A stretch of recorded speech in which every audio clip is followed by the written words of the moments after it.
Breaking news చూస్తున్నాం. నిజామాబాద్ జిల్లాలో వరుస హత్యలు కలకలం రేపుతున్నాయి. 15 రోజుల వ్యవధిలోనే ఒకే కుటుంబానికి చెందిన 6 మర్డర్ కావడం కలకలం రేపుతోంది. వారందరినీ చంపిన నరహంతకుడు అనుమానం రాకుండా పలుచోట్ల మృతదేహాలను పారేశాడు.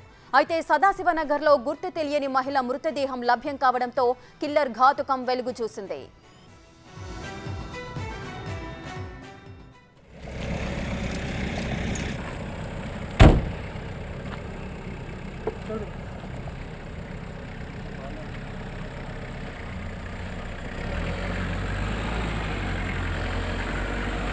మహిళ మృతదేహం లభ్యం తర్వాత బాల్కొండసోన్ బ్రిడ్జ్ సమీపంలో 2 పిల్లల మృతదేహాలు, మాచారెడ్డిలో మరొకరి మృతదేహం లభ్యమైంది.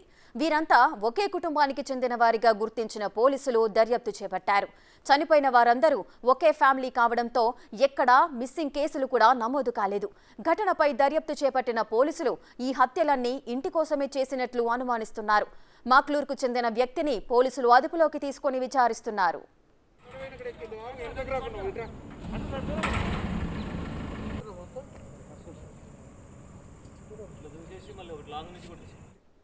రైట్, ఇక మరింత సమాచారం మా ప్రతినిధి రాజేష్ అడిగి తెలుసుకుందాం. రైట్ రాజేష్, చెప్పండి, నిజామాబాద్ లో ఈ 15 హత్యలు ఒక సైకో చేసినట్లుగా అయితే పోలీసులు చెబుతున్నారు. పోలీసులు అదుపులోకి తీసుకున్న వ్యక్తియే హంతకుడా? అదేవిధంగా ఒకే కుటుంబానికి చెందిన ఇంతమందిని పొట్టన పెట్టుకున్నాడు. అసలు ఏం జరిగింది? ఈ హత్యల వెనుక గల కారణాలేంటి?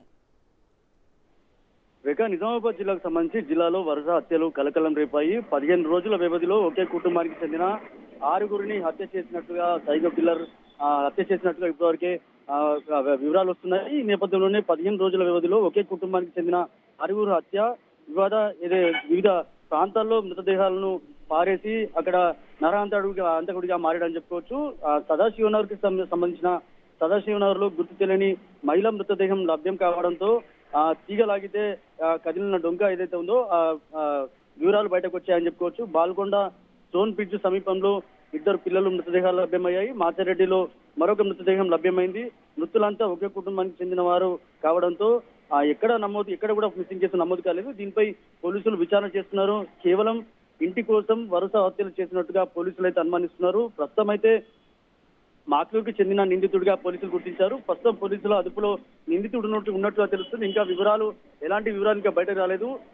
నమ్మదగిన సమాచారం మేరకైతే మనం ఏదైతే ఈ వార్తని బ్రేకింగ్ చేస్తున్నాం. ఈ నేపథ్యంలోనే జిల్లాలో జరిగిన వరుస హత్యలు ఏవైతే ఉన్నాయో ఇదంతా కూడా ఒక్కసారిగా కలకలం రేపని చెప్పుకోవచ్చు. ఏదైతే జరిగిన హత్యలకు సంబంధించి ఎలాంటి కారణాలు ఉన్నాయి, వీళ్ళకి ఏ విధంగా గొడవలు జరిగాయని కోణంలో ఇప్పటివరకు పోలీసులు అయితే విచారణ చేస్తున్నారు. ఇంకా వివరాలు అయితే తెలిసి రావాల్సి ఉంది. పోలీసులు కూడా ఇంకా సమాచారం ఇవ్వలేదు. ఇంకా ఏదైతే సదాశివనగర్కి సంబంధించిన మహిళా హత్యనైతేమి, అలాగే బాల్కొండ సోన్ బ్రిడ్జ్ వద్ద 2 పిల్లల మృతదేహాలు లభ్యమయ్యాయి. ఇంకా ఎక్కడెక్కడ ఉన్నాయి, ఎక్కడెక్కడ జరిగిన సంఘటనలు ఉన్నాయని కోణంలో అయితే విచారణ చేస్తున్నారు. ఇంకా పోలీసులు అయితే ప్రస్తుతానికి అయితే నిందితుడు పోలీసులు అదుపు ఉన్నట్టుగా తెలుస్తుంది. విచారణ కొనసాగుతుంది. రైట్ రాజేష్, అదేవిధంగా 2 పిల్లల్ని బాల్కొండసోన్ బ్రిడ్జ్ సమీపంలో అక్కడ మృతదేహాలు దొరికినట్లుగా చెప్తున్నారు. అంటే అక్కడ ఇంకొక మహిళ మృతదేహం కూడా లభ్యమైంది. అంటే ఆ పిల్లలకి అదేవిధంగా మహిళకి ఏదైనా సంబంధం ఉంటా? అంటే తల్లి పిల్లల, లేదంటే ఒకే కుటుంబం? అంటే రిలేషన్ ఏ విధంగా ఉంది? ఒక ఇంటి కోసమే ఈ హత్యలు జరిగినట్లు చెప్తున్నారు. అంటే ఈ ప్రాపర్టీస్ కి సంబంధించిన ఏదైనా గొడవలు జరిగాయా? బంధువుల నుంచి ఏదైనా సమాచారం అందిందా? అంటే ఈ హత్యలకు సంబంధించి ఒక విషయం గమనించాలి. కేవలం నమ్మదగిన సమాచారం మేరకు మనం ఏదైతే ఈ హత్యలు కూడా జరిగినట్టు తెలుస్తుంది. కేవలం ఒక ఇంటి విషయంలో, ఒక ఆస్తి తగాదాల విషయంలో ఈ హత్యలు జరిగినట్టు తెలుస్తుంది. ఇదంతా ఒక స్నేహితుడికి సంబంధించిన ఇష్యూ అన్నట్టు తెలుస్తుంది. పోలీసులు కూడా అదే కోణంలో విచారిస్తున్నారు. ప్రస్తుతానికైతే ఒకటే కుటుంబానికి సంబంధించిన 6 హత్య చేయడం జరిగింది. సీరియల్ కిల్లర్ గా మారాడు. ఈ నేపథ్యంలోనే ఎవరైతే పిల్లలు అలాగే మహిళా మృతదేహాలు ఏవైతే దొరికాయో వాళ్ళంతా కూడా ఒకటే కుటుంబ సభ్యులుగా పోలీసులు అయితే భావిస్తున్నారు. కానీ ఇంకా 6 3 దొరికారు. ఇంకా 3 శవాలు, ఇంకా మృతదేహాలు దొరకాల్సి ఉంది. వాళ్ళు కూడా అంటే కుటుంబానికి ఎలాంటి సంబంధం ఉన్నాయని కోణంలో పోలీసులు అయితే విచారణ చేస్తున్నారు. ఇంకా 3 మృతదేహాల కోసం పోలీసులు అయితే గాలిస్తున్నారు. ప్రస్తుతానికి అయితే నిందితుని విచారిస్తున్నారు. ఇంకా వివరాలు అయితే తెలియాల్సి ఉంది. Right, thank you Rajesh, thanks for the details.